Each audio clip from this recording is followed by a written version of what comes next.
बिस्मिल्लाहिर्रहमानिर्रहीम। Dear students, अस्सलाम वालेकुम। आज हमारा टॉपिक है सॉल्युबिलिटी, हल पजीरी। फार्मूला फॉर द रिप्रेजेंटेशन या formula for finding out the solubility of A solute in a solution. इसके अलावा हम फैक्टर्स भी पढ़ेंगे कि बाज़ सॉल्यूट की सॉल्युबिलिटी एक सॉल्वेंट में ज़्यादा होती है और कुछ सॉल्यूट्स की सॉल्युबिलिटी वही सॉल्वेंट में कम होती है। इसको हम वजूहात कहते हैं। तो स्टार्ट लेते हैं सॉल्युबिलिटी की डिफिनीशन से। What is solubility? Solubility can be defined as the amount of solute की वो मिकदार रिक्वायर्ड जो दरकार होता है to saturate 100 grams of solvent at a given temperature. Given temperature, fixed temperature, एक खास टेम्परेचर पर 100 ग्राम सॉल्वेंट को सेचुरेट करने के लिए सॉल्यूट की जितनी मिकदार जरूरी होती है, दरकार होती है, उसको हम सॉल्युबिलिटी कहते हैं। लेकिन इसमें दो चीजें याद रखने के काबिल है, और वो है गिवन टेम्परेचर को हम चेंज नहीं करेंगे, ये फिक्स होगा। इसके अलावा सॉल्वेंट की मिकदार होगी 100 ग्राम, 100 ग्राम्स ऑफ सॉल्वेंट। तो again the amount of solute required to saturate 100 grams of solvent at a given temperature is known as solubility. अगर सॉल्वेंट 100 ग्राम है और एक खास टेम्परेचर पर उसमें सॉल्यूट की 10 ग्राम डिज़ॉल्व हुई होती है, तो इसकी solubility 10 grams per 100 gram of solvent होगी। लेकिन हमेशा हमें 100 ग्राम सॉल्वेंट नहीं दिया जाता। अगर एक सॉल्वेंट है 600 ग्राम, उसमें सॉल्यूट 15 ग्राम डिज़ॉल्व हुआ है, तो फिर 100 ग्राम्स में उसकी सॉल्युबिलिटी क्या होगी? तो उसके लिए हम इस्तेमाल करते हैं एक formula used to find out the solubility is equal to mass of solute divided by mass of solution multiplied by 100। ये फार्मूला इस्तेमाल किया जाता है। अब जैसा कि मैंने पहले कहा कि कुछ सॉल्यूट्स की सॉल्युबिलिटी एक सॉल्वेंट में ज्यादा होती है और कुछ की कम होती है। इसकी वजूहात क्या है? तो नेक्स्ट हमारे पास है फैक्टर्स। पूरा टॉपिक होगा factors affecting the solubility of A solute in the given solvent. ये हमारा हेडिंग होगा। तो फैक्टर्स तो बहुत ज्यादा है। फॉर एग्जांपल मैंने यहां पर लिखी है effect of temperature, nature of solute, nature of solvent and pressure. ये ऐसे फैक्टर्स है जिसकी वजह से एक सॉल्यूट की सॉल्युबिलिटी एक सॉल्वेंट में कम होती है या ज्यादा होती है।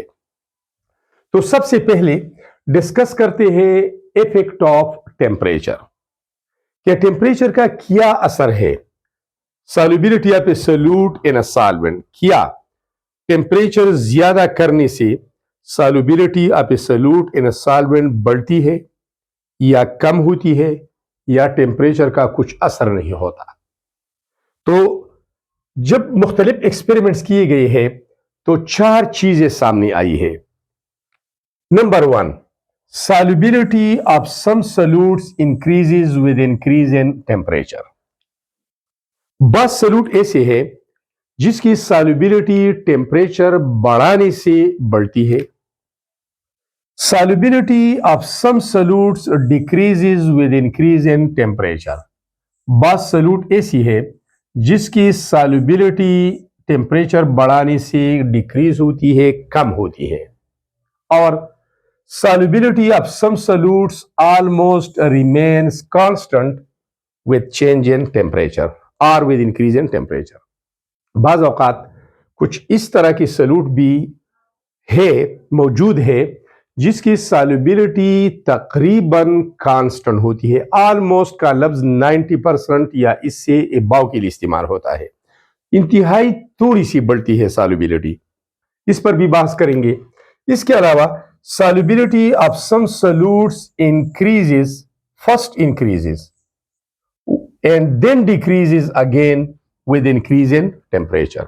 ऐसी भी है कुछ solutes जब हम टेम्परेचर को बढ़ाते हैं तो उसकी सॉल्युबिलिटी बढ़ती है एक खास टेम्परेचर तक। जब हम टेम्परेचर को उससे और आगे बढ़ाएंगे तो फिर सॉल्युबिलिटी दोबारा कम होती है। इसको भी हम डिटेल से पढ़ेंगे। तो इसका मतलब यह है कि टेम्परेचर के लिहाज से हमारे पास केमिकल रिएक्शंस दो किस्म के होते हैं। एक वो रिएक्शंस होते हैं जिसमें हीट इवॉल्व होता है और दूसरा वो होते हैं जिसमें हीट एब्जॉर्ब होता है। पहले किस्म को हम या एक किस्म को हम एक्सोथर्मिक रिएक्शन बोलते हैं और दूसरे को एंडोथर्मिक रिएक्शन बोलते हैं। Exothermic reactions, exo means outside and therms mean heat. Those chemical reactions during which heat is given out are called exothermic chemical reactions, while those chemical reactions during which heat is absorbed from the surrounding are called endothermic chemical reactions. Because the word endo means inside and therms mean heat. Endo का मतलब है अंदर और therm का मतलब है heat या temperature. तो solubility of solute increases with increase in temperature. यहां पर ये टेबल आप देख सकते हैं। इसमें मैंने लिखा है सब्सटेंस है, उसके फार्मूलाज है कंपाउंड्स के, फिर 0 degree C, 10 degree C, 20 degree C, 30 degree C, 40, 50 and 60। ठीक है। एक एग्जांपल हमारे पास है पोटाशियम नाइट्रेट, एक सॉल्ट है, एक सॉल्यूट है, एक नमक है। 100 ग्राम ऑफ वाटर में इसकी सॉल्युबिलिटी है 13.3 ग्राम एट 0 डिग्री सी। अगर हम 100 ग्राम पानी लेते हैं, 100 ग्राम पानी, उसका टेम्परेचर 0 डिग्री सी है, तो पोटाशियम नाइट्रेट सॉल्ट 13.3 ग्राम उसमें डिजॉल्व होता है और उस 100 ग्राम सॉल्वेंट को सेचुरेट करता है। अगर हम टेम्परेचर 0 से 10 तक बढ़ाएं तो फिर उसी 100 ग्राम वाटर में सॉल्युबिलिटी ऑफ पोटाशियम नाइट्रेट 20.9 ग्राम होती है। यानी टेम्परेचर की इंक्रीज से सॉल्युबिलिटी 13.9 से बढ़कर 20.9 हो जाती है। इस तरह अगर टेम्परेचर को और बढ़ाया जाए 20 डिग्री सी पर इसकी सॉल्युबिलिटी 31.6 ग्राम होगी, 30 डिग्री सी पर 45.8 ग्राम होगी एंड 40 डिग्री सी पर 63.9 ग्राम होगी एंड सो ऑन। इसका मतलब यह है कि पोटाशियम नाइट्रेट इसकी solubility with increase in temperature ये बढ़ती है। क्यों बढ़ती है? इसका मतलब यह है कि यह है एक endothermic reaction. Endothermic reaction, endothermic reaction ये एक ऐसा रिएक्शन है पोटाशियम नाइट्रेट का पानी के साथ कि ये हीट एब्जॉर्ब करता है। इसका नेचर ये है कि हीट एब्जॉर्ब करता है। जब ये हीट एब्जॉर्ब करता है और हम उसी हीट देते हैं तो उसकी मर्जी के मुताबिक काम करते हैं तो सॉल्युबिलिटी बढ़ती है। इसके अलावा पोटाशियम क्लोराइड की सॉल्युबिलिटी भी विद इंक्रीज इन टेम्परेचर बढ़ती है, ये आप देख सकते हैं। दूसरी तरफ आते हैं, solubility of some solute decreases with increase in temperature. कुछ ऐसी सॉल्यूट्स है जो ये है लिथियम कार्बोनेट है, ये वाला एग्जांपल हम लेते हैं। इसकी सॉल्युबिलिटी टेम्परेचर इंक्रीज करने से घटती है, कम होती है। इसका मतलब ये है कि ये एक्सोथर्मिक रिएक्शंस है, एक्सोथर्मिक रिएक्शंस। ये ऐसी रिएक्शन है जिसके दौरान हीट खारिज होता है। इसका नेचर ये है कि ये हीट खारिज करते हैं तो स्टेबल हो जाती है। जब हीट खारिज करते हैं और हम हीट मुसलसल देते हैं तो उसके नेचर के खिलाफ काम करते हैं तो इसकी सॉल्युबिलिटी घटती है। सीधा सादा और कॉमन मोस्ट एग्जांपल इसका है क्विक लाइम, अनबुझा चूना जिसको हम कैल्शियम ऑक्साइड कहते हैं, जिसका फार्मूला है CaO। ये जब हम बाजार से घर लाते हैं और पानी में डालते हैं तो ये पानी में हल होती है और ये कैल्शियम हाइड्रो ऑक्साइड में तब्दील हो जाती है और इसके साथ साथ हीट खारिज करती है। इसका मतलब ये है कि ये एक एक्सोथर्मिक रिएक्शन है। ये हमारी कॉमन ऑब्जर्वेशन की बात है, घरों में ये हम कर सकते हैं। जब चूना हम पानी में डालते हैं तो हीट खारिज होती है। अब अगर हम इस चूने को गर्म पानी में डालते हैं तो इसकी सॉल्युबिलिटी कम होती है। फॉर एग्जांपल, आप 2 कंटेनर में पानी ले लें, एक में गर्म पानी, एक में ठंडा पानी। इक्वल अमाउंट में उन दोनों कंटेनर को आप चूना ऐड करें, कैल्शियम ऑक्साइड ऐड करें। गर्म पानी में चूना जल्द हल नहीं होगा और ठंडे पानी में चूना जल्द हल हो जाएगा। तो इसका तो ये हो गया जवाब। अब solubility of some solute almost remains constant. ये वाला देखिए, लिथियम कार्बोनेट वाला, ये वाला जिसकी सॉल्युबिलिटी इंक्रीज इन टेम्परेचर से घटती है, डिक्रीज होती है, कम होती है। लिथियम कार्बोनेट ये एक एक्सोथर्मिक रिएक्शन है पानी के साथ। इसकी सॉल्युबिलिटी 0 डिग्री सी पर 1.54 ग्राम है। 10 डिग्री सी पर कम होकर 1.43 ग्राम रह जाती है। 20 डिग्री सी पर मतलब टेम्परेचर बढ़ता है तो इसकी सॉल्युबिलिटी घटती है, 1.33 रह गई। अगर हम टेम्परेचर को मजीद बढ़ाएं 30 डिग्री सी तक तो इसकी सॉल्युबिलिटी 1.33 ग्राम से कम होकर 1.25 ग्राम तक आ जाती है। इसका मतलब यह है कि ये एक्सोथर्मिक रिएक्शन करता है। अब solubility of some solute almost remains constant, तकरीबन कांस्टेंट रहती है। इसका एग्जांपल आप ले सकते हैं सोडियम क्लोराइड का। सोडियम क्लोराइड की सॉल्युबिलिटी 100 ग्राम सॉल्वेंट में, 100 ग्राम वाटर में, 100 ग्राम पानी में 0 डिग्री सी पर 35.7 ग्राम है। अब टेम्परेचर अगर हम बढ़ाते हैं 10 डिग्री सी तक तो इसकी सॉल्युबिलिटी मामूली बढ़ती है, 35.7 से 35.8 ग्राम तक हो जाती है। टेम्परेचर अगर हम मजीद 10 डिग्री सी से 20 तक बढ़ाए, 10 डिग्री सी टेम्परेचर को बढ़ाए तो इसकी सॉल्युबिलिटी सिर्फ 0.2 ग्राम बढ़ती है, मतलब 35.8 से 36 ग्राम तक हो जाती है। इस तरह 36.3, 36.6 एंड सो ऑन। तो ये मामूली बढ़ती है। इसको हम ऑलमोस्ट रिमेन्स कांस्टेंट कहते हैं, तकरीबन एक जैसी रहती है। अब द मोस्ट इंपॉर्टेंट वन और यू है ये, solubility of some solute first increases with increase in temperature and then decreases again और फिर घटती है। इसकी क्या वजह है? जब solubility टेम्परेचर के बढ़ाने से बढ़ती है तो इसका मतलब है एंडोथर्मिक रिएक्शन। जब solubility टेम्परेचर बढ़ाने से घटती है तो इसका मतलब तो है एक्सोथर्मिक रिएक्शन। लेकिन ऐसा क्यों होता है? तो इसका मिसाल हमारे पास है सोडियम सल्फेट डीकाहाइड्रेट। डीका मीन्स 10, इसके साथ 10 मोल्स वाटर मौजूद है और 10 को प्रीफिक्स से जाहिर करते हैं, डीका प्रीफिक्स से। ठीक है, अब हम लेते हैं यहां पर 100 ग्राम पानी। 100 ग्राम एक कंटेनर में हम लेते हैं पानी, ये हो गया 100 ग्राम H2O। ठीक है, अब इसमें हम डालते हैं sodium sulphate Na2SO4 into 10 moles of water. ये एक हाइड्रेटेड फॉर्म में होता है, इसको वाटर ऑफ क्रिस्टलाइजेशन बोलते हैं। अब 1 मोल वाटर का मास है 18 grams. Molar mass of water है 18 gram. Molar mass means the mass of 1 mole of water 18 gram है। यहां पर कितने मोल्स ऑफ वाटर है? 10 मोल्स। तो 10 मोल्स वाटर का मास होगा 18 मल्टीप्लाइड बाय 10, 180। तो 180 ग्राम्स पानी इस कंपाउंड के अंदर मौजूद है। तो टोटल सॉल्वेंट कितना हो गया? 280 ग्राम। 100 ग्राम तो हमने पानी लिए है, लेकिन 180 ग्राम पानी इस कंपाउंड में अंदर, इस कंपाउंड के अंदर मौजूद है। तो टोटल 280 ग्राम हो गई। तो जब सॉल्वेंट बढ़ता है उसकी सॉल्युबिलिटी बढ़ती है। सॉल्युबिलिटी बढ़ती है जब सॉल्वेंट का अमाउंट ज्यादा होता है।